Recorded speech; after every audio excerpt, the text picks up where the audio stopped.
All right. Good morning, good evening, good afternoon, guys. Welcome back to The Verses Live, where we talk all things poetry, especially professional poetry development. Joining you today is your hosts, just me. I'm Jeff. I'm Matthias. And simple Look today. at Very that. We just simple. get It's like, we drew it back because hey, we have guests coming today, so I wanted to be formal let's and we do have really guests coming prepared. today. I do just want to make a very, very important announcements, which is that Matthias has just won a very important grants.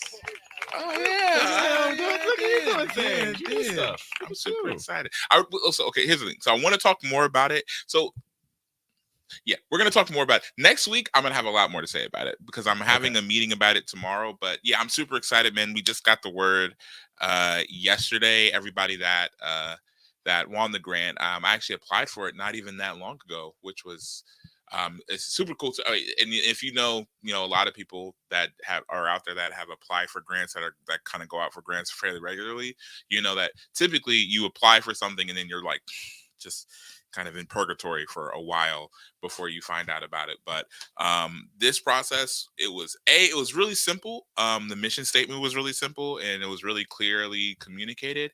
And B, it was a really quick turnaround and it was really cool kind of to be part of this process. And really the process is just starting. So I'm super excited about it. I'm gonna have a lot more to say about it next week just because we're doing some stuff this week for it. But yeah, thanks, Jeff, man. For sure. I'm Doing really some good super excited. stuff. And then in addition to that, today we're going to be talking about books. So maybe you have a collection, maybe you have a chapbook, maybe you have a full length, maybe you're self-publishing. And you're like, okay, I have this thing coming out into the world. What do I do? Maybe you're paralyzed in fear. So we're going to be talking about some strategies, including what one poet is doing, which you may have seen him around threats. His name is Ralph Bryant. And he's going to be talking about a strategy that he's using with his book that we're exciting to delve into. So let's, without further ado, bring him in here. Hello to Ralph. What's up, Ralph? What's Yeah. good? What's good? We are chilling, man. How are you today? I am good. I mean, although this light setup has me looking like I'm in like witness protection, but it's cool. Whatever. The funny thing is that I am literally in a basement, so it does feel like I'm in like a You chose CIA this. black site. You chose this. That's fair. Now you shouldn't have given your location away because now we know at least you're subterranean. Like you should have been like, I could be in a basement. I could be. I could be in the room right next to you. Facts. You don't know where I'm at. And here's my demands. And you still don't. That's the great thing. See, because if That I is, was trying to hide, I would do it. I would flip it or whatever. The I feel bit's not like working. this is the kind of thing like Batman could figure out. He could be like, oh, like these are like that's like 35 wattage light bulbs there, so I kind of know what Home Depot he got those from. He was Right. obviously kidnapped by Kappa Alpha Psi. Like, I mean, there's like no other options. How speaking of like locations, things like that, how cool is it in Canada right now? So actually, it's pretty nice today. Wow. And about to get nicer. It was like I went out to walk my dog with my jackets unzipped, and That's a big verb. all the snow is melted. And the weather's probably not much different than Ohio. Than Ohio. Yeah. Wait, did you Yeah. say the snow's melted? Yeah, there is no snow currently on the ground. Was there snow already this year? Oh, for sure. It's not that much different, although there was a blizzard. I will give you that. Yeah. The question isn't where. So I spent most of my time in Canada in Toronto, which is very close, much closer to the Midwest in terms, or even the North Atlantic states. But in Winnipeg, which is above, roughly for above Minneapolis, it's a different beast. So it's not, the question isn't will there be snow early. The question is will there be snow early that just remains snow for the rest of the season? Right, so you haven't gotten there yet. Okay. Yeah, like I think it was probably in Fahrenheit, it was probably like 45 degrees today. Okay. And going up. So like for for where we are, this is very this is almost summer. This is basically Miami. Yeah. Cool. So Ralph, certainly. Let me just one more thing. I am the only one complaining that it is cold. Like folks here are built for this. So that's not New York. Yeah. Yeah. Ralph, you have a book. I do. Tell us a little bit about what's happening with this, man. So I like a lot of poets are, trying to think about how do I put myself and present myself in the world from a kind of professional perspective. So exactly what you guys are doing, and turn my love of writing into a business. And it's possible, I was about to say, it's possible that you guys disappeared. And so this is the second of my second book of full poetry that I created.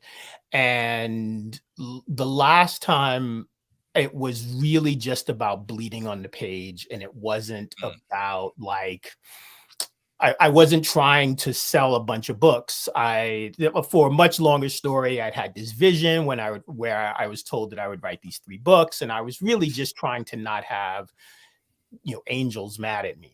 And it was about kind of doing it, and wasn't about how to explore how to be a writer professionally, to do what so many of us want to do, which is to make writing our full-time job, the way we make money, our profession. So I know that, and I think this is something that I'm really, I love the work that you guys are doing. I know that my theory is that first and foremost, it comes almost from it comes from creating community around your project, whether that is, and that can take a bunch of different, that can take a bunch of different shapes. You could actually like create a collective and of people that are, depending on how you work. And I wanted to create community by having conversations about the pieces themselves, kind of, and letting those conversations be very organic. So I put out a kind of series of feelers to folks where they could, we would jump on a thing like StreamYard, and I would send them a piece from the book in advance, and then we would talk about it. And what's been great about having those conversations, and there's a bunch of them more to have, is that the conversation naturally kind of moves from the poem itself to the process of writing, the craft of writing,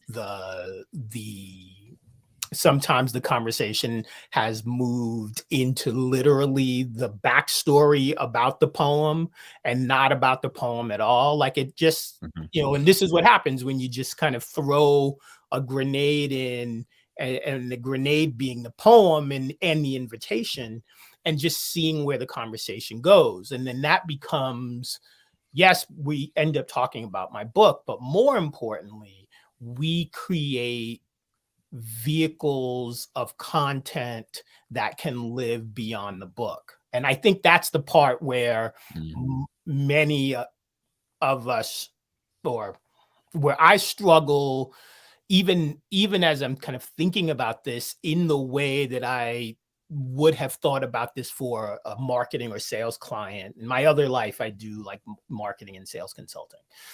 And I have taken almost none of my own advice initially when I first started writing. I was just like, look, I'm just gonna, like I all of a sudden became, reverted back to this like 23-year-old version of myself, sitting in a coffee shop in Paris, which I didn't do, but I just flashed back to that thinking, oh, I'm just gonna write, and it has nothing to do and not care at all about the actual how does that work get into the world. And so this is a way to get that work into the world, but also a way to build community with with a fellowship of authors, and find ways to then take that content and turn it into real stories that almost is disguising that you're talking about your book, right? It just is like to people, it's like this, it's a conversation like this that then has a call to action at the end that says, hey, the thing we're talking about is this book, you should check it out. Look at you throwing that marketing terms in there. Look at you. I really like what you're saying. No, that's go. Yeah. I really like what you're saying too, because I think that one of the things that I struggled with as well, and I know a lot of other artists do, is, especially because if you have like a 9 to 5, or if you have something like secular that's like outside of your art, you're not really thinking of bringing those talents or those skills or those assets from one world to the other one. And I feel like all the people that are really pushing themselves in their craft or their career, that were able to push themselves away from their 9 to 5s and push themselves into working and actually making, their craft a business, are the people that were able to kind of transfer those skills over to, their craft. So I really appreciate that. And that's definitely something that, if you're a creative out there, really, that a lot of people, maybe a lot of times, your skills aren't, like, depending on what field that you're in, they might not be incredibly transferable, but I'm sure there's something that you can take from, something that you're doing all day, every day, Monday through Friday, or even some other, like, whatever your schedules are. And you can take that and you can say, well, how can I make this, all the things that I'm learning right now, the licensing, the skill sets, whatever it is that I'm developing, how can I push that over into my art or my craft? Yeah. And I think we also have I struggled when I did a little think about, oh my gosh, okay, I have this book that is out there and someone's going to find it on on Amazon, and so I should think about it from a strategic, kind of a more strategic place, and I just didn't. And I think that community thing is super important, because as you were saying, with eyes, like, I might have this skill outside of my writing life, but you may have a different skill that I actually need. And there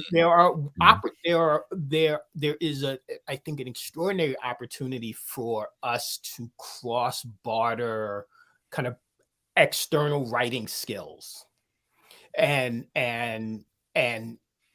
for and use those as a way to then be collectively responsible for each other's work product, in a way that, because I just think it's hard. I was talking to someone, this is a better way of explaining it. I was talking to a fellow writer, like in the process of one of the recordings that we did, and they told me about this, like, influencer marketing process, in which you get a group of 10 people and they're all doing and posting the same thing at the same time, and that's how you juice the algorithm. And this has been proven all over, and that's, you hire people to do that, and that you could create. And that got me thinking, oh, okay, well, that's the way you make something go viral. That explains why most of us don't have things that go viral. But you could create that if you just had a crew that were like, look, we're all going to drop this nugget at this time, and our micro influence is going to move it as far up as far up the channel as it needs to move to get people talking about our thing. And that worked really well for the Fire Festival, which is like the first I've watched way too many like documentaries or watched way too many documentaries, and the mostly about con men and women, and because they also think there's things to learn there. And that was one of the things that they blew up. They had all of these 12 models post the same thing at the same time, and it kind of sped them up into the ecosystem. And I think that there's a way to apply that to what we are all trying to do. For sure. And what's dope about that is that you end up with like a Super Friends type or an Avengers type of thing, right? Because my favorite thing to do on Threads, like, is, and it's always been my favorite thing, honestly, is to write feed responses to other people's posts. Like it's like a Roxanne. I'm like the Roxanne Shante of Threads, right? Like I like to, someone posts a poem, I want to respond back in poem. And there are a few people, Carrie Rendell comes to mind, who we have done like 8 or 9 passes back and forth, right? That's super fun. There are ways to do that. So that becomes a creative idea. Like that's a marketing idea. How you apply it and what platforms you apply it to, and we can kind of keep thinking that. But I think those ways of amplifying each other's work, especially if you genuinely rock with the person's work, and so it's a little bit more meaningful than just like I'm hawking this person's work, but I don't feel it like that. I think that's also a way to create community that really is like tangible and lasts, and can a rising tide lifts all boats. So now you're raising the rising tide of a series of folks, and I think that's powerful. The other thing that's powerful is that I am very much an introvert. I do not play well with others. In that, from the basement, we invited you here. That's why I'm at the block. Right, there's a reason why I'm in the basement. I don't like. There are some people that are just great, especially in the digital space, at building relationships, and that they can transfer offline, and like which is dope. I'm just not. I'm neurodivergent. I can be a little bit wacky at times, and really just am someone who was born to be a hermit, and live in in the woods, in a small shack. So Canada is very nice. Actually, Canada is super nice. It's like it's and a great place to be a hermit. And so it's gonna be on like a poster like next. It's a great place. She's like 2 hermits walking around, like, it's not a place, eh? Right. Yeah. 2 hermits walk into a bar and they don't talk to each other, and then they just both leave. They were like, why the hell are we doing in the bar? I'm a hermit. 2 hermits walk into the bar. I'm like, what are we doing here? Yeah. My name is my name. And so the having the conversations about poetry, and writing, and kind of sharing work product is a great way for me to create engagement and talk to folks without having to get caught up in the small talkery, which I can do once I know someone, but initially it just is harder for me than I want to admit, but it's the reality in my surroundings. And so that, I think that's also for folks who are trying to figure out how do I I'm building this little community. How do I transfer that into relationships or more books sold or increased engagement? The kind of taking a backdoor approach to that as well, I think is what I'm hoping to achieve. I don't want to slide into anyone's DMs and try to do it that way, because I'm just not as good as I'd like to be. Mm-hmm. I kind of want to talk about some of the logistics of this process. I do also just want to highlight Bella really quick, liking the approach you're mentioning. I think this is back when you're talking about like the Fire Festival, but also comparing it to writing and things like that. Seeing it work, has considered of using it for writers and poets. Why not? It's tricky with some of that strategy, because I think sometimes people hear that strategy like, oh, like let's get together and just like everyone, like each other's posts and share each other's posts. Like I like that you really highlighted the genuine aspect of this. Yeah, and because community dynamics are a lot different than just like you just trying to do something so that everybody can kind of feel the kind of the serotonin push of like, oh, I got likes, I got 10 likes, I got this many likes. But when you have a genuine community of people that have shared interests, and not only have shared interests, but they're really excited about either the work or just like kind of what your input is, I think and not to say that the algorithm is perfect or anything like that, but more people, like, you're going to encounter more people that have the genuine interest that is kind of the fundamental basis of like the work that you're already putting out. And so now, as opposed to just having somebody that's like, well, I came here because I like Tony stuff, but Tony posts about like motorcycles and Philly cheesesteaks all day, but like I'm trying just but this guy over here, like he's a writer, and I might not have those as keen of an interest in writing as maybe the next person might, so I might not stick around at like somebody who because I'm a part of this community, because I'm part of this group of people that actually has this genuine like and appreciation, they might stick around once they've like encountered your work for the first time.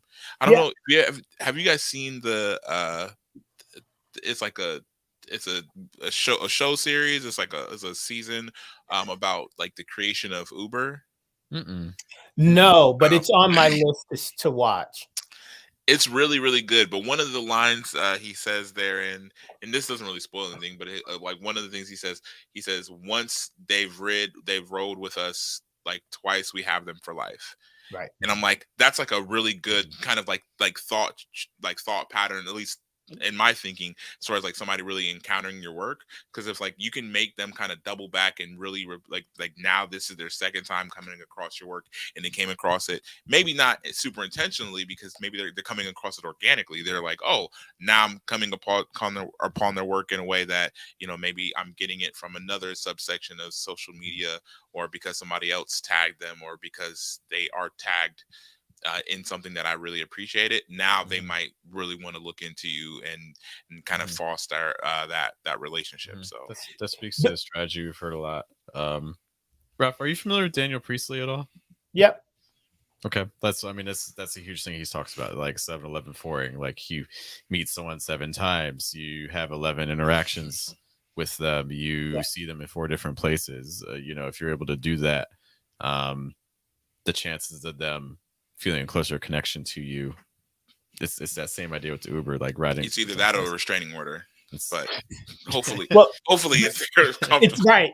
And that's old. That power of 7 is like is old school marketing. Like like Procter and Gamble, the biggest companies in the world, that like retail companies that are making soap and shampoo and are focused on that. We need to touch that, weird, but we need to connect with them have like 7 touch points. 7 touch points.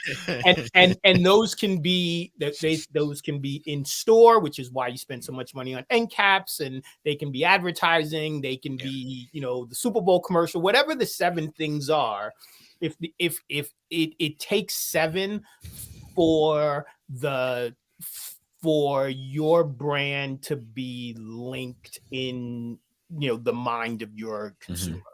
So if you take that and say, how does that apply to poets?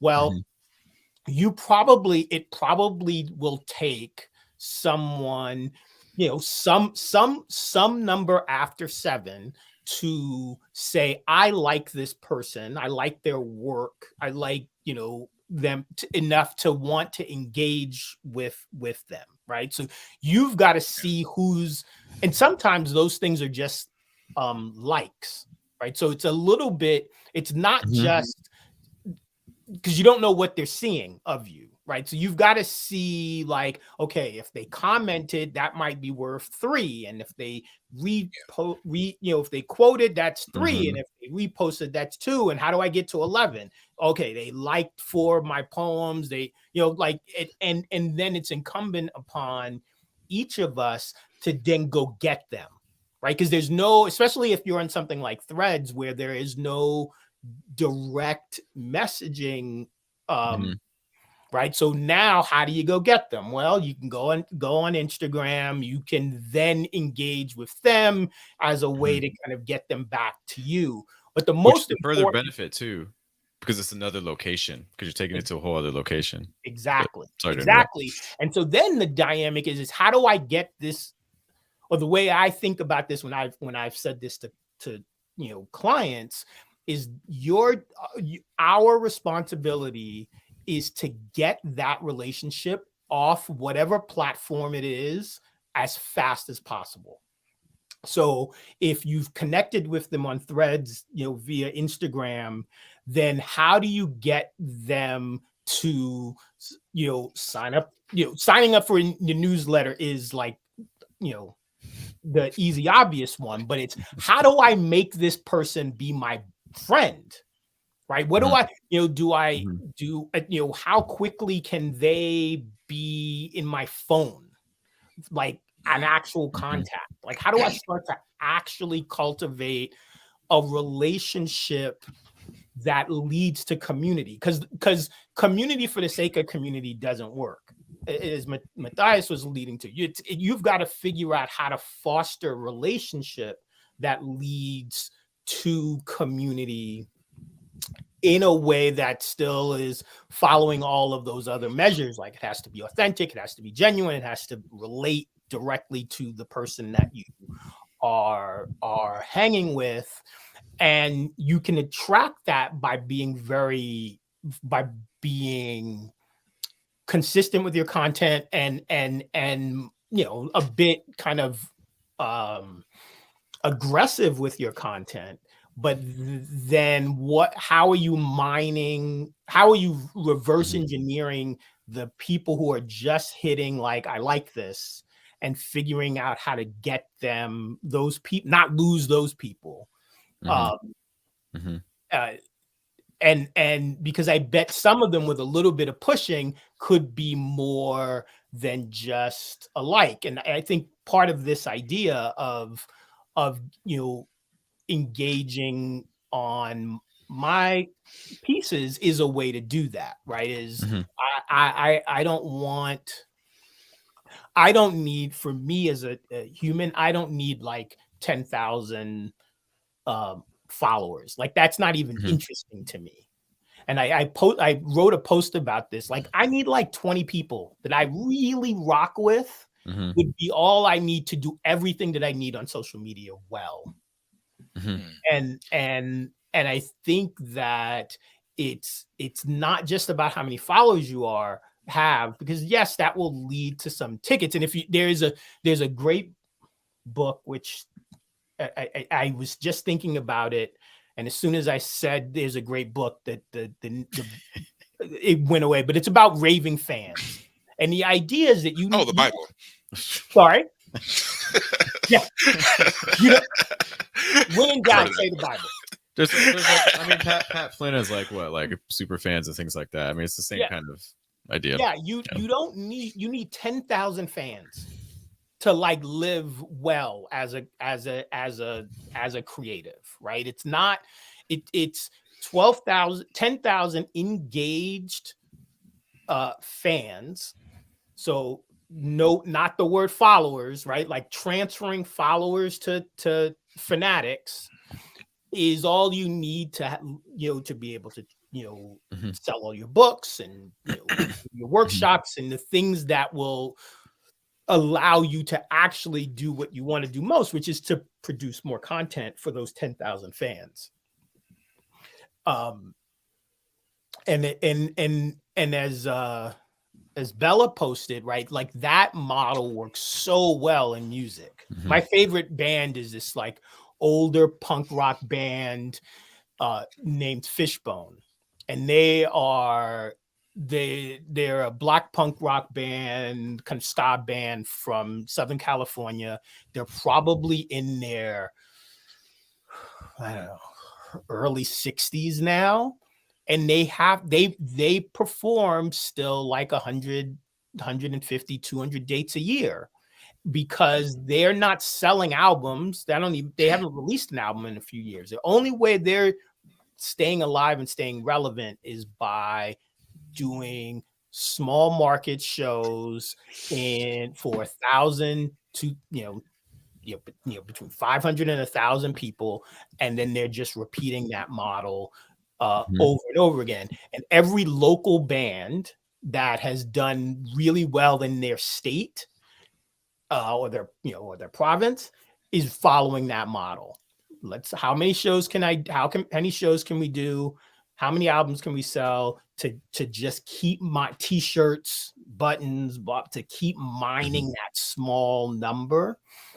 I think that there are lots of opportunities for us to do that. And I think there are people that are doing it really, really smartly, right? That are even, hooking people with poetry and then selling them candles and t-shirts and Etsy stuff and have kind of making things live and breathe outside of the page so that you can then sell more books. Yeah, and I think one of the things that, and because in what you were saying initially when it comes to like the numbers, because of course the having a larger number of followers, it doesn't hurt as long as you can, like, if you're able to really reach out to those people and kind of create new fans out of like the followers. And I think one of the things that a lot of artists kind of skip past is really the exact process you're talking about, like taking care of those 20 people, right? So like those 20 people that you are, like, maybe they're followers, maybe they're people that you might have the potential to kind of transfer these people over into fans if you really took care of them, if you reached out to them, when they commented, you commented back, you kind of interacted with them, you made sure that there was some kind of connection or connectivity between yourself and this person. Because I don't know, I used to work in a sales field as well, and one of the things that we always talk about was like, people will sell themselves. You know what I'm saying? Well, you just got to give them the opportunity. A lot of times they're reaching out to you, they'll comment, this is so cool, and then you'll just like I like that comment, and then you'll just never talk about them, or you'll never kind of interact with them again. But I'm like, people are really responsive to people that create things that they like, knowing who they are, interacting with them, and caring about their opinion. That's the reason why Rotten Tomatoes got so popular. That's the reason why there's so many platforms that are really specifically about feedback, because people really enjoy this thought that, hey, you created something and you also care about the things that I think about what you created, and we can actually interact and things like that. So, and then the next time you create something, they're more, liable to, oh, I want to give my feedback on that. You improve that. These are things that I really care about. So yeah, so it's not, again, just to kind of reiterate, it's not necessarily that, you don't really want to kind of maybe go for like a larger amount of people, because naturally a larger amount of people, the more opportunities you have for things like that. For But sure. it's really about, you really have to be intentional at every step of the way. So if you only have 5 people interacting with your work, don't have your mindset on, man, I got to wait until I get to 10,000, 20,000, 50,000 followers before I really am able to blow up. Like, no, just like you said, like if you had 20 people that are really engaged, that you're really interacting with, like kind of heavily, like those 20 people can move mountains. And you could probably, a lot of people can do more with 100 followers than some people do with 20,000 followers. And so I wasn't saying like, look, I mean, no, I wasn't saying, I was just like, yeah. But what yeah. I think is cool about that is an important is that the and I think it only, you also, and the reason why you got to drill down on those 20 is because here's the one thing that's super dope about Threads that is different from Instagram and I guess similar to Twitter, is that you don't know who any of these people are, right? Like it's very, you got to work to discern each person on Threads or in apps like that, where it's just about what you say and not about what you look like. I sometimes I spend a fair amount of time kind of clicking back to Instagram on anyone that my process is for anyone who makes a comment. I automatically go to their Instagram to see who they are. Oh snap, Right? Ralph. He vetted us. Oh snap. Sorry? You vetted us. Oh no. See where they are. I start broadcasting from their basement, and then, sure. and then I come in the middle of the podcast. But that's the gig, right? Like that's because I and the reason why I think that that's important is because it allows you, when you respond to them after they've commented, you get to respond to them in a way that is personal to them. So, for example, someone posted a comment. I don't remember what the comment was, but but because this happens quite a bit.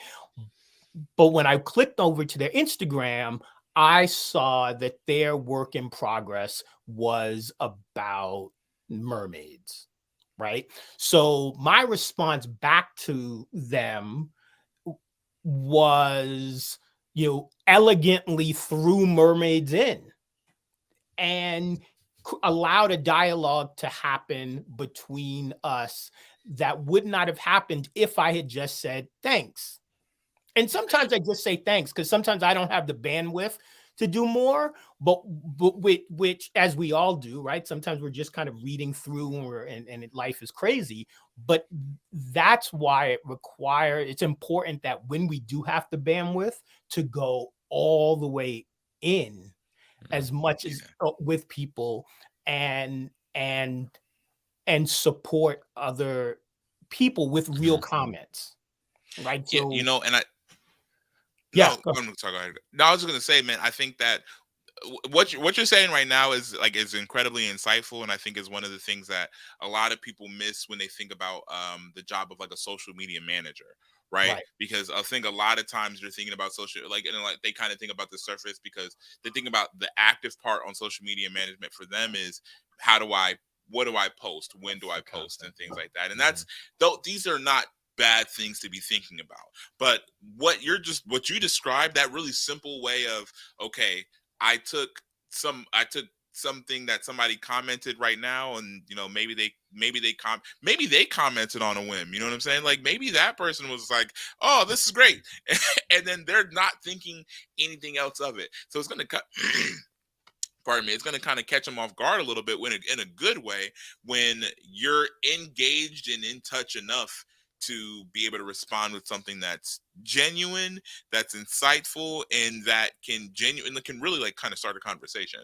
And like that's like a really cool, because it's not something that that's not something that you're immediately thinking about when you're thinking about, man, how do I really do the social media thing, because I think like that's a struggle for a lot of artists. Like, how do I do this? And the only thing that they can come up with, a lot of people can come up with, is how do I post? What do I post? When do I post? What is the catch? What is the hashtags that I should be using? And all those things are good in a way, but the meat and potatoes of that social media interaction is going to be exactly what you're talking about, which is going to be the social part of it. It's not going to just be you saying something out there into the void. It's now that you said it, now what kind of conversations can you really build up around your work? And it kind of circles us back around to what you were talking about here initially, just when we were talking about kind of creating a community around your work and kind of being able to create, you know, a circle of people that's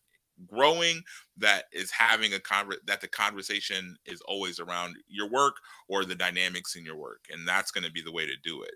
Yeah.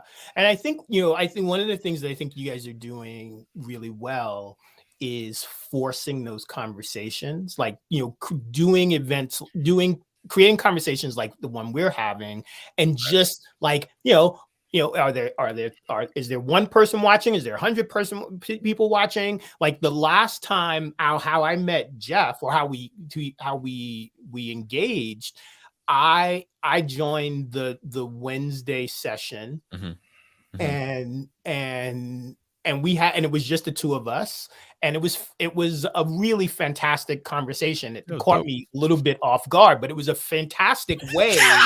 And looking at him, I'd be like, this guy's a weirdo. But then I was like, this Jeff guy's okay. Yeah. But you don't, you like that.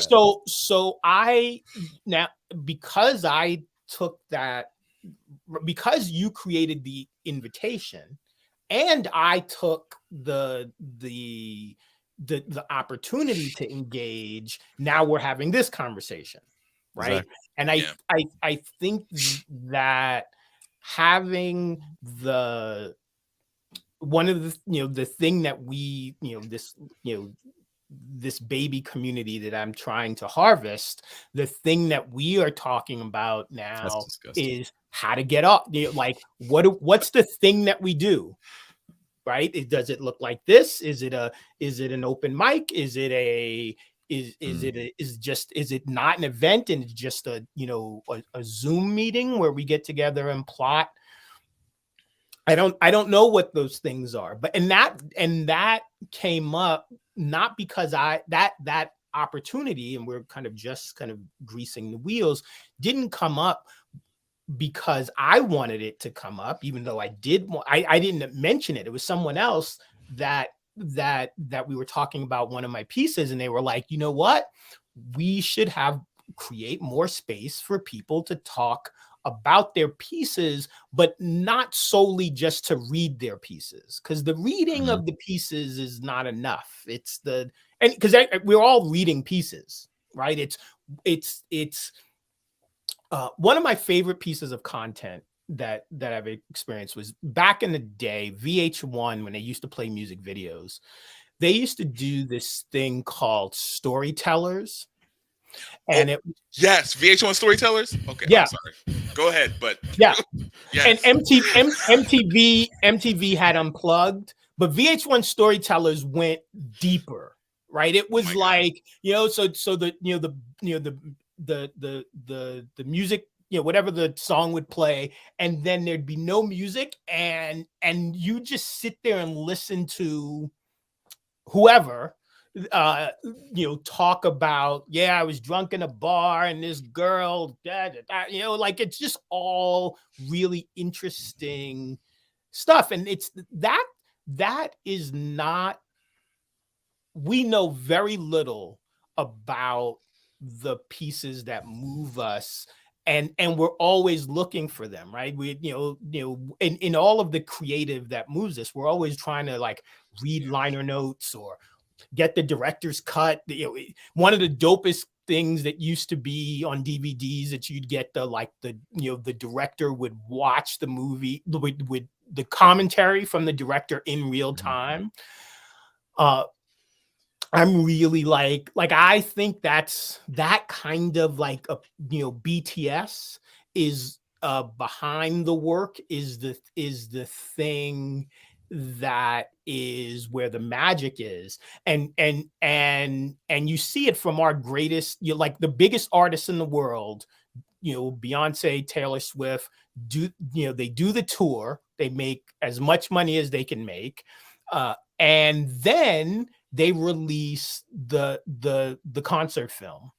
And then from that concert film, there is a bunch of content about the making of the thing and the sweat that it takes. And one of my favorite pieces of content of the last few years is Beyonce's homecoming concert. And there's a thing that they did that was showing how Beyonce got her body back in shape. And it was this like time lapse thing of she couldn't do the moves, and then all of it, like she's struggling and she's winded, and she's clearly out of shape. She just had a baby, and then by the end, of course, she's Beyonce.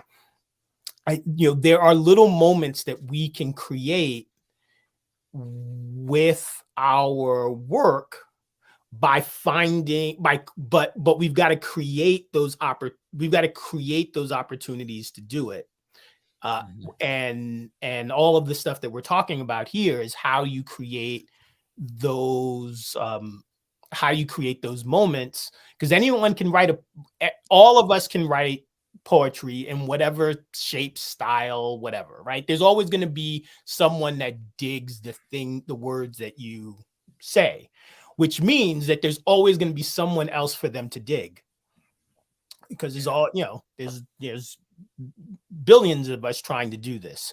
So what else can you bring to the party that gets people to see you in a way that jumps off the page?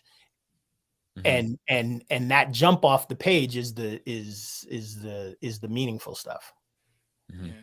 Okay, so I wanted to tap in. Well, first of all, if you're watching this and you're in the future, so VH1, they used to play music, and then DVDs are how we used to watch movies. Okay, that's used to be the only way we could do it. Once it left the theater, if it wasn't on, and I'm going to say VHSs.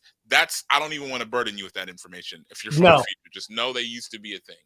But VH1 storytellers, that was such a dynamic I think presentation for the artists and their work, and exactly what you were talking about, like this ability to have several different versions of the work and also be able to invite the audience in to an extrapolated, kind of broken down version of the work, kind of invite you into the process. It's just like another kind of another pathway into the artist and how the artist is working. During that run of time, I think it was 808s had just came out not that long ago, and Kanye did the VH1 storytellers. Yeah. And my very favorite version of RoboCop is the one he did at that VH1 storytellers. And the really kind of beautiful thing about it is because it's like, they would have, they would kind of deconstruct the song a lot of times, and they would be able, you would be able to see the artist kind of go through the polished version of this work, but then also intermittently kind of give you the broken, might be where the sample came from. And so like in that performance, you kind of saw him talking about the Beatles reference, and he did a riff with the Beatles sample, and then he brought it back into the art.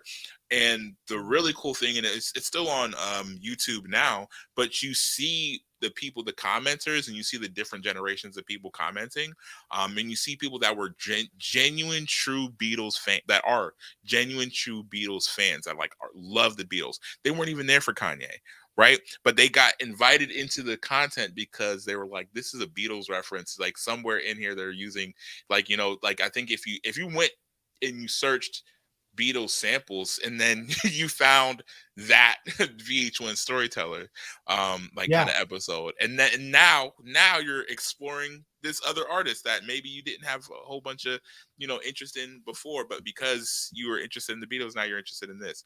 And so it's, which is all just to say that there was like another vehicle for you to get into this artist that you wouldn't have had unless you kind of have this other kind of broken down way of getting into the content. And that's something that's really that artists should really be thinking about.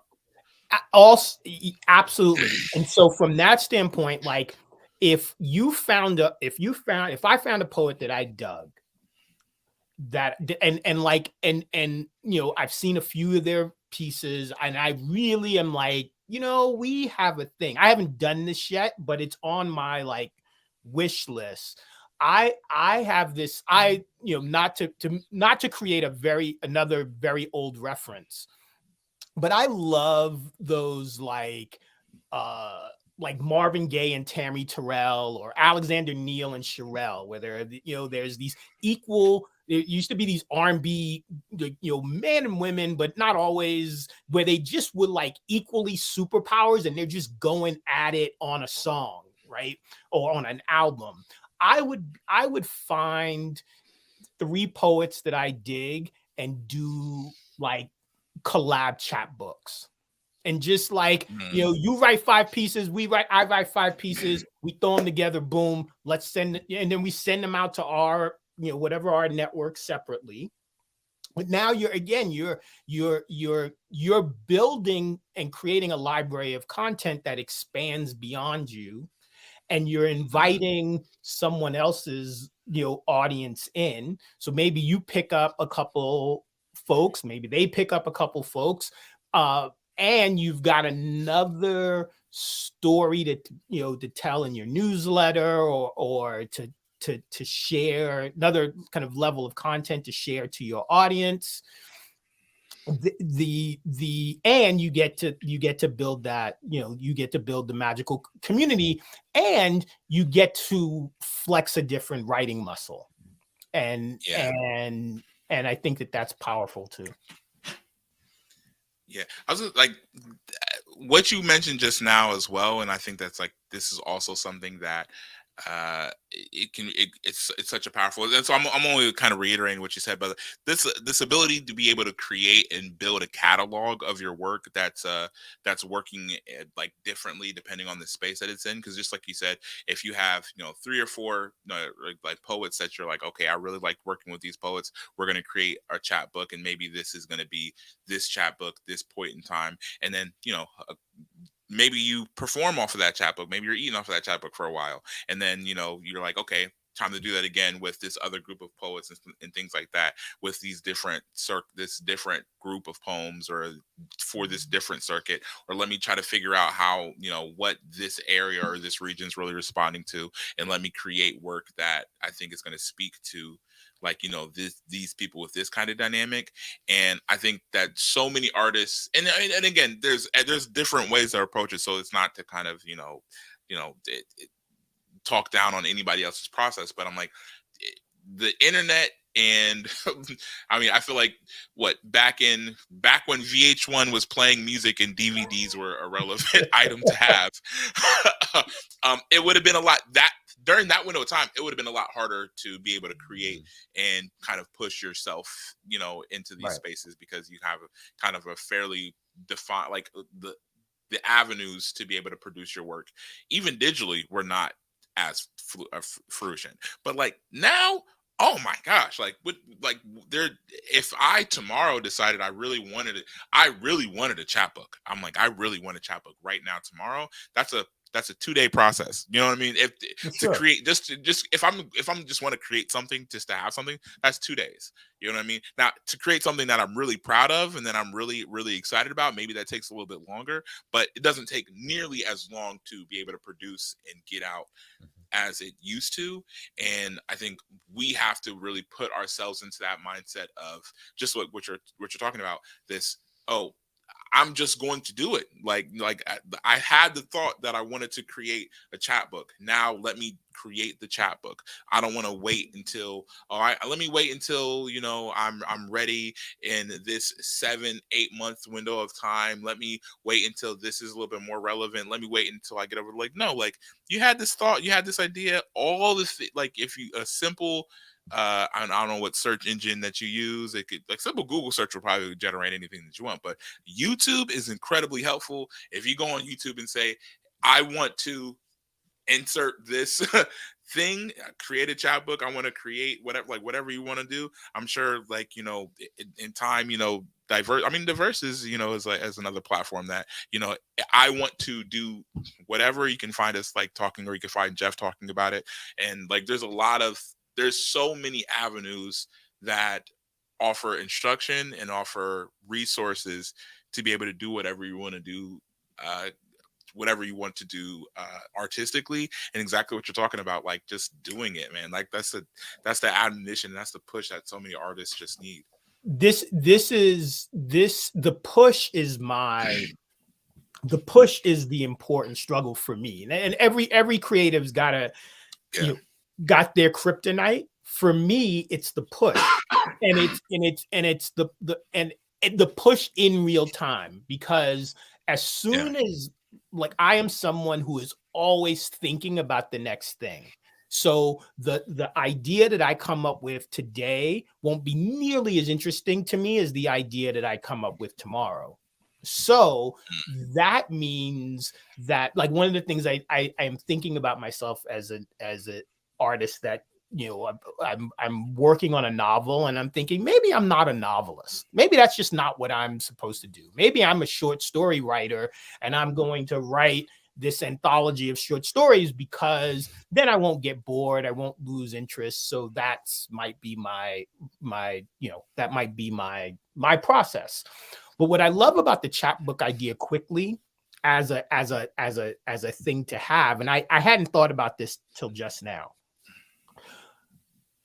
Create the chapbook in 2 days, right? So here's a challenge: create the chapbook in 2 days, and then go on whatever your preferred social media app is, and for every single person that has ever liked one of your posts, send them the chapbook.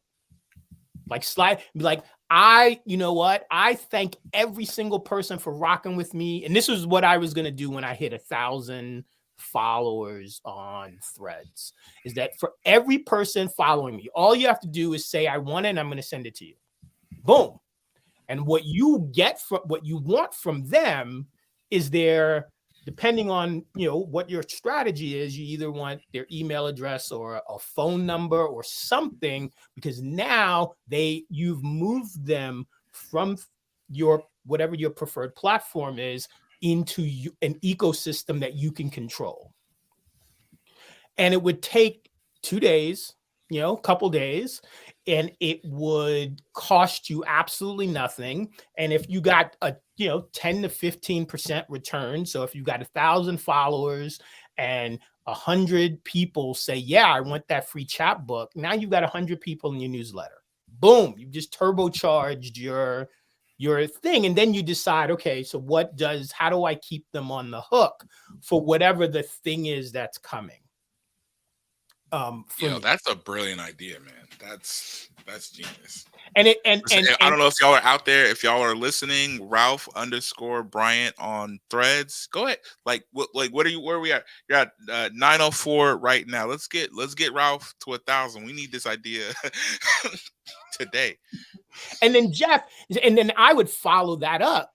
And 2 weeks after I sent them the chapbook, I send them a course invitation. Ooh, that's cool. Right? So now it's, I let you, thank you for rocking with me. I'm giving you something. And if you if you want to rock with me at an even deeper level, here's this other invitation to come, and, and that is, so you've given them something for free that you took 2 days to do, or however, whatever your process is. And you're creating you're creating, and that becomes your, the old marketing term for that is your loss leader, right? And that becomes the thing that brings people in, but now you're able to sell them something. Because you and it might be more than one thing. It might be a class, it might be your book, it might be a t-shirt or your Etsy thing or whatever else you've got selling, but you are talking to them directly without the gatekeeper of the platform. That's a bit, yeah. I know a lot of poets get afraid of the word free. I remember I was having a discussion on Threads talking about, if you have a book, one thing you could do is you can make an audiobook and you could give that to people for free. And there was a huge backlash about that because people were like, oh my gosh, like this is no, like it's your work. You got to be like charging this an issue. It's like, you're not, you're missing the whole thing. You're missing the whole thing, you know? It's a component of something else. You're adding a component of value to people. You're giving people a reason to come back. Like, I'm not saying just make everything you have for free. You have to be strategic. Another strategy, for instance, with books is, I've said it several times before, if you have a course, everyone in your course should receive your book because it's part of your fee. Whatever your workshop fee is, add in your cost of your book, and then you're giving away your books, quote unquote, for free. They might even know they're getting it for free, but you're making that part of your thing because this is, again, you're getting it out there into people's hands. Your book, a lot of times in writing, like the book isn't really the book. The book is the entryway into like people's lives. It's your business card. It's your tool. Yeah, that's the value for a writer for having a book. Yeah, don't I feel like artists do that a lot, like merch bundles. Like they'll be like, you're buying a hoodie, but you're getting the album with it, and so they're like, oh, you just bought the album. That's another album stream, or that's another album sale, or something like that. But yeah, kind of in the same exact way, because even if your entry, I don't know, somebody that did it not that long ago, that I remember, Travis Scott. I'm like, if I'm buying a Travis Scott hoodie, it's because I already like Travis Scott's music, or you know what I mean. But it's like the new album that I'm getting because I bought the hoodie is, it's a tacked on price to the merchandise that I'm buying, but I'm still getting this new music, and I'm still getting whatever it is that really originally brought me in. That's going to keep me tied in, because like now I'm going to still be able to listen to music, and I'm going to be listening to music, forever or whatever. Also, everybody, CDs are what people used to buy, and they used to put them inside of other devices, and then when they put them inside those devices, it would play the music that your favorite artist is singing. So wow. It looked just like the DVDs, actually. Crazy enough. Yeah. But this also brings up the point that you should be seeking off discipline collaboration. So if you are a poet, you should not, this strategy is not applicable to you only working with other poets, right? This is, I am working on a project with an artist that has taken some books, some pieces from my book, and is making art based on those pieces, right? So then that becomes, again, another way to, and that's powerful too, and might be easier because a writer, collabing with another writer, are you trying to steal my mojo? Like we can kind of get caught up in our own head. But if you're working with an artist that's like, I'm just looking for I'm just looking for ways to be inspired, maybe that's easier. One other thing that I don't want to forget to say, because it keeps popping up in my head, is to remember that the book is how important and how impactful your book is in the eyes of another poet, writer, creative that hasn't published anything, right? Maybe they've written some, like it hasn't published a volume like that. And so it is an extraordinary inspiration to, folks that are just dipping their toe in But I think that also creates an opportunity and a responsibility to connect with folks that are connecting with you, because that might be the reason why they're connecting with you, right? Is that you've done something that they haven't done yet. And that's part of like the coaching model, right? You got to be a little bit further beyond the person that you want to, that you want to help. And I think that there's also a way to be, so in this process, there's also a way to be of service to writers and creatives that are just not at the same step that you're at. One quick thing too is that, I mean, I would actually encourage, one of the issues with poetry is that it's very insular, and the largest audience for poetry is other poets. So if your goal is to expand beyond that, you have to take a page, for instance, from like Rupi Kaur, or like, who was it? Is it Megan Fox that just released a poetry book? Yes. That's now that bestseller.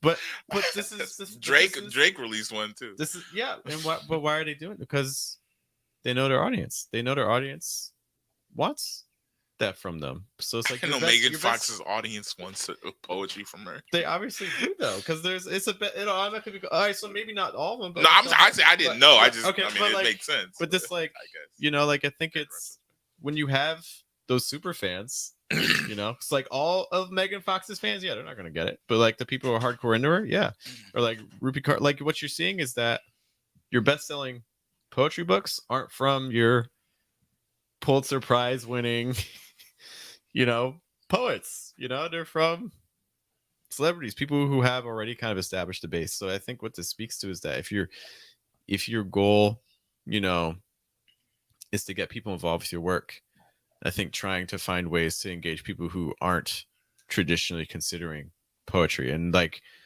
unfortunately, you look at a lot of the other mediums, a lot of people have not studied music before, but everyone has a favorite band, but not everyone studied poetry before, and not everyone has a favorite poet. You know what I mean? So it's like trying to bridge that gulf by interacting, doing collabs with musicians, doing collabs with artists, doing collabs with others. This is the second time that Megan Fox's poetry book has come up. I saw a little bit of her on the Drew Barrymore show. Like I had the TV on in the background, and you watched VH1? Was it on? I don't even know what. I know Drew Barrymore had a show. Here's the funny thing: where I'm staying, there's only three. We only have access to 3 TV channels, right? Okay, only has 3 channels. Yeah, so there's only 3 channels. So one of them, because we don't have cable, and so one of them is always like a daytime TV channel. And no matter what time I turn on the TV, the Drew Barrymore show is always on. But Megan Fox was on the show, on Drew Barrymore's show today, talking about the poem, about her book. And I didn't think about it then, because I was like, I had the reaction at my time. So I was like, oh my gosh, Megan Fox has a book of poetry.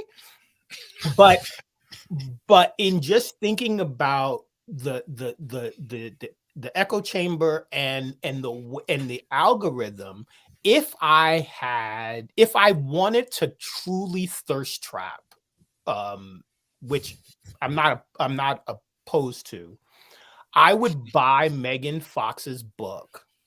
Some poet do this. I'm not going to do it, but some poet should do this. Buy Megan Fox's book and write a poetic response to every one of Megan Fox's pieces. Then do it soon. But do it now. Like, you got to do it like today. Do it now, but then do it like in the voice of Optimus Prime, and then just Megan, run. Optimus Prime responds to Megan Fox. Why did you leave Sam with Wiki? There it is. Where's the cube? Yeah. So every piece. Like, so she's her now. This, I'm sure this book has got a lot of trauma in there because it's all love poems, I think, right? That sounds familiar.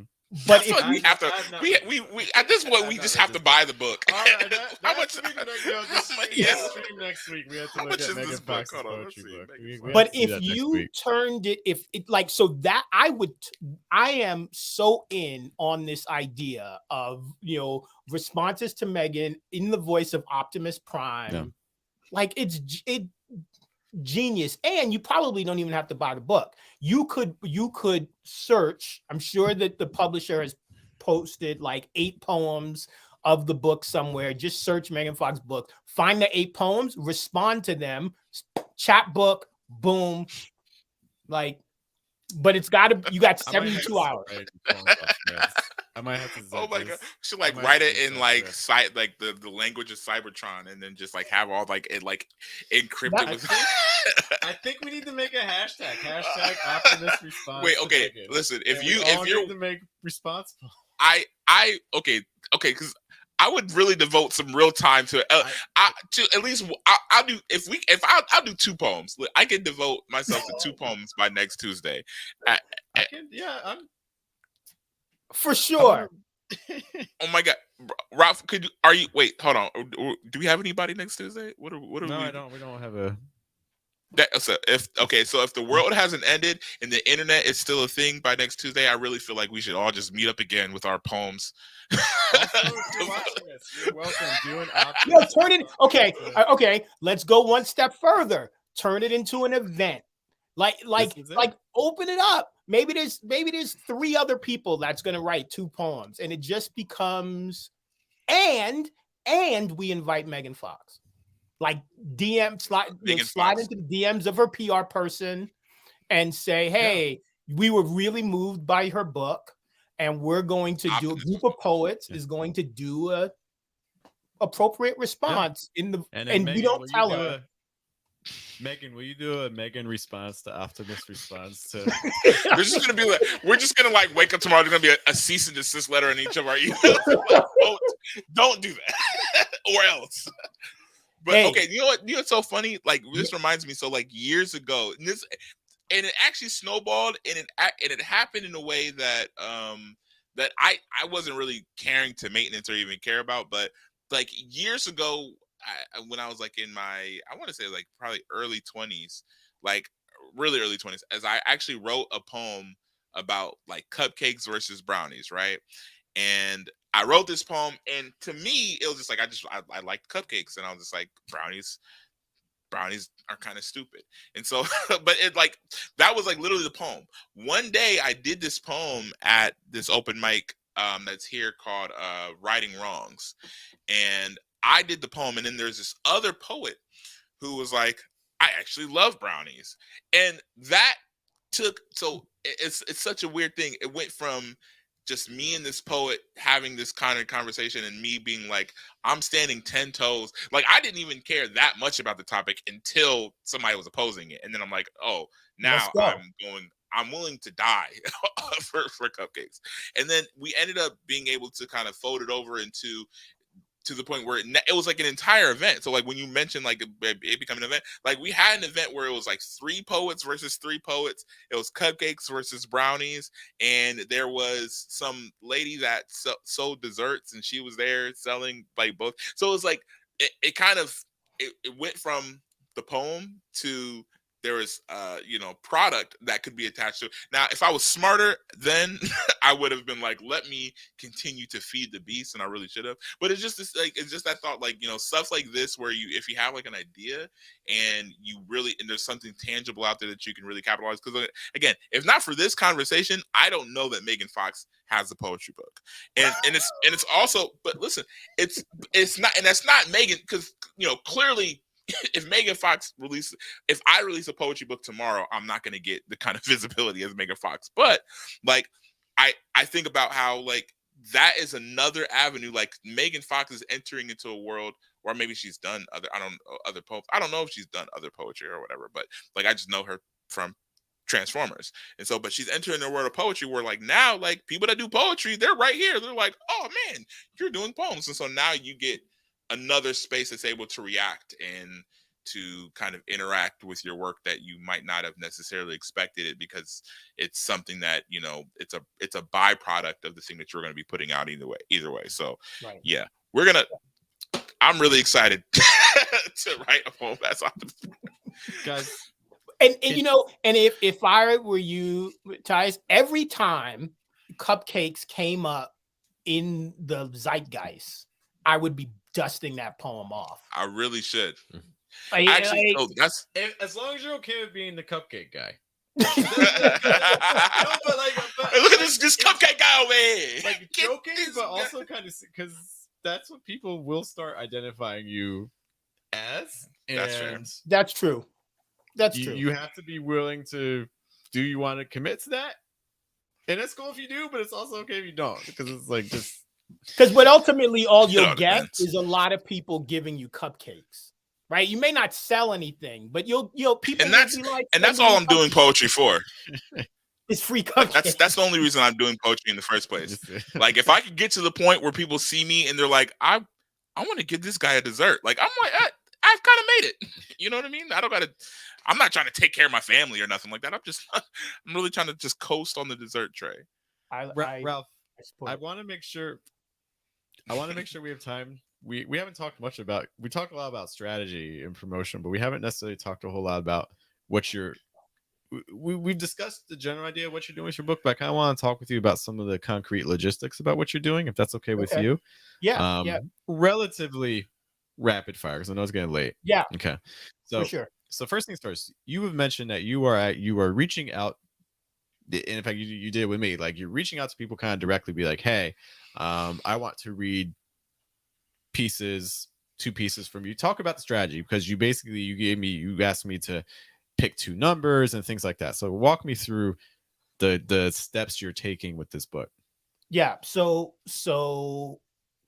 I made a list of, I don't remember what the initial list was. I had like 10 people that whose work, like their actual creative work, I admired, or their process, like how they're showing up in their social media presence, that I was like, okay, it would be interesting to have a conversation with that person, and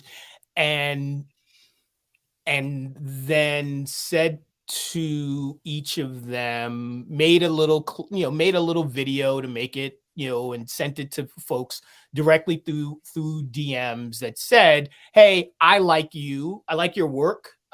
And I'd love to invite you to have a conversation with me about one of the pieces in my book.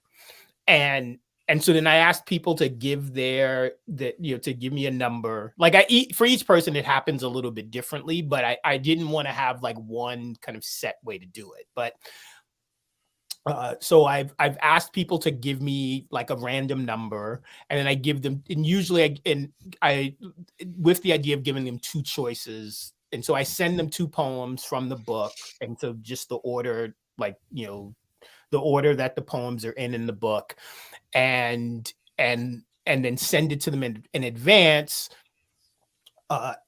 and with a link that they can book an appointment to. So it's really easy. Like I sent them, I created a landing page. You say yes, you sign up. It will then send you a Calendly link that you book, and then boom, you're scheduled. So really easy, super, like, hopefully, and all of that is done, all of that's automated. And my idea was, over the first, in the next 30 days, that I would have 10 or so of these conversations around 10 pieces in the book. And then we're recording them on StreamYard, and then the full version of each will get posted to YouTube, on my YouTube feed, and obviously the other person can share that link on theirs as well, and then we'll cut them up into smaller, little nuggets that can be used on other other forms of social media. and and and then on top of that, I am going to kind of record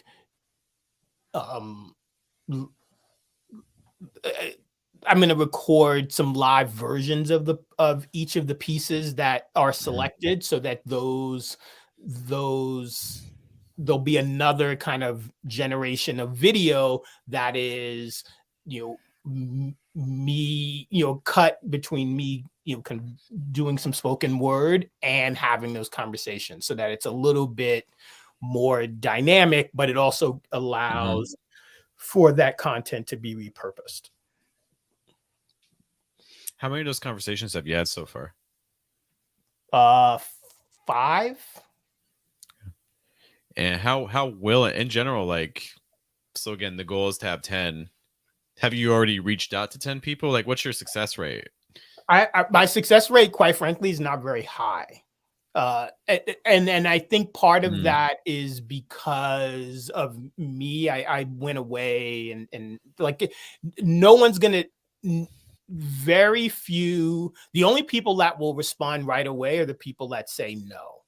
For whatever reason, I can't do it because of the times you want to do it, or that's great, but whatever and I haven't had anyone say no in a way that everyone's been super dope. But like in all things sales and marketing, the legwork and the success is in the follow-up. So making sure that you reconnect with folks.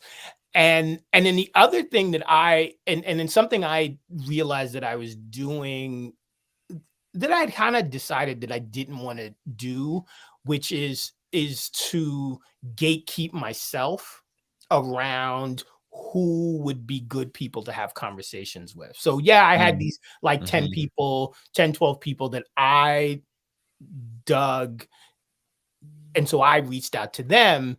But then I had the thought was there might be people who dig me that would say to me, hey, I dig you, therefore I would love to be a part of this, and would make those would make good conversation.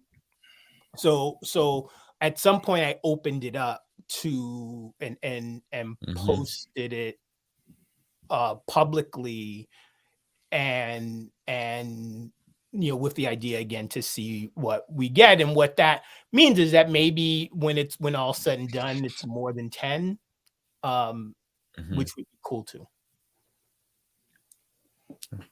Got you. Other things that you wanted to mention about the book before we head out today? So this is as I said earlier, like these, I've been working on these series of 3 books called the poetry mixtape series, and each book has a song that is inspired, either that kind of communicates more about the piece. And so all of those songs will be created in a playlist that you can also then send to people as a way of creating, and again, a way of creating engagement for free. And so the first book, which is called Shackles Lost, was about loss. And this book, which is called Found, is about love. And love is not something I'm very good at. I'm not good at, I don't know if I'm worse at receiving it or giving it. But it is the quest that we're all on. And so it is a series of love poems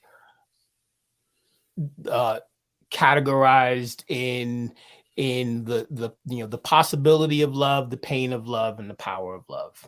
And they are all, with the exception of one, autobiographical stories about my quest. Cool. You know, the same topic that is, you know, all of us are writing about. Right. Facts. Welcome to poetry. Ralph, thank you so much for sharing your insights, Justin, from your sales background and things like that. We'll have to kick it again to talk about the NBA. Yeah, and things like that. But again, keep an eye out for Ralph, guys, for upcoming collection coming out. If you're interested in talking with him and things like that, you can find him on Threads. Get him to 1,000, Ralph_Bryant. Get him to 1,000. Get this man. Get this man a shield. Get him before they do in that basement. Yeah, no, I'll take 1,000, and then I'm gonna give away a book. Let's do it. Why not? Let's do it. Yeah, we'd love to hear it. Cool. Thanks, guys. I really, I appreciate what the two of you are trying to do. I think that it's needed, and I look forward to seeing what else you guys create. Thanks for taking the leap with us, man. We appreciate you. Cheers, brother. We might want to rethink the whole Megan Fox thing. I don't know. We're gonna take just like one extra. I just want to. The synopsis of this book is: these poems were written in an attempt to excise the illness that had taken root in me because of my silence. I spent my entire life keeping the secrets of men. My body aches from carrying the weight of their sins. I don't know if the three of us should be doing a satirical. I didn't even know. Hey, if you're a Megan Fox fan and you're watching this right now, that was not. We should do it with something though. I didn't know. Yeah. Okay. No, none of us knew. First of all, none of us knew. Drew Barrymore led us on. Okay. Okay. It's none of our faults. Okay. Daytime Drew Barrymore does not give us all the information that we needed. But yeah, I don't know. What were you about to say, Jeff? Jeff is masterminding. Although.